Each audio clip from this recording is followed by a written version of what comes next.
اعوذ باللہ من الشیطان الرجیم بسم اللہ الرحمن الرحیم۔ محترم سامعین اکرام، السلام علیکم ورحمۃ اللہ وبرکاتہ۔ میں امید کرتا ہوں آپ سب خیر و عافیت سے ہوں گے۔ اللہ تعالیٰ آپ کے رزق اور مال میں اضافہ فرمائے، آمین ثم آمین یا رب العالمین۔ آج ہم بات کریں گے خواب میں پودینہ دیکھنے کے حوالے سے۔ اس کی مختلف صورتیں ہیں اور ان کی مختلف تعبیریں ہیں، اور اگر آپ ان تمام تعبیروں کو جاننا چاہتے ہیں تو اس ویڈیو کو آخر تک ضرور دیکھیں۔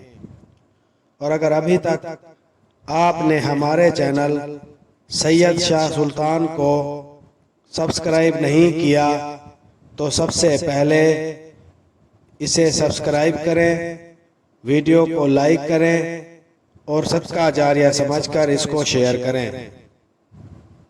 تو چلیں شروع کرتے ہیں آج کے اپنے موضوع خواب میں پودینہ دیکھنے کے حوالے سے۔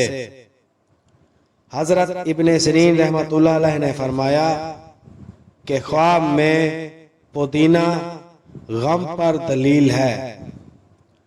اگر کوئی خواب میں دیکھے کہ جو زمین اس کی ملکیت ہے اس میں پودینہ ہے، دلیل ہے کہ غم میں گرفتار ہوگا۔ اور اگر دیکھے کہ اس نے پودینہ کھایا ہے، دلیل ہے کہ اس کا غم زیادہ ہوگا۔ اور اگر دیکھے کہ دوسروں کی زمین میں پودینہ ہے تو دلیل ہے کہ صاحب خواب زمین کو غم زیادہ ہوگا۔ اور اگر دیکھے کہ اپنی زمین سے پودینہ اکھاڑ کر پھینکا ہے، دلیل ہے کہ صاحب خواب غم سے نجات پائے گا۔ ویڈیو پسند آئی ہو تو اسے لائک کریں اور صدقہ جاریہ سمجھ کر اس کو شیئر کریں۔ اللہ تعالیٰ آپ کا حامی و ناصر ہو۔ جزاک اللہ۔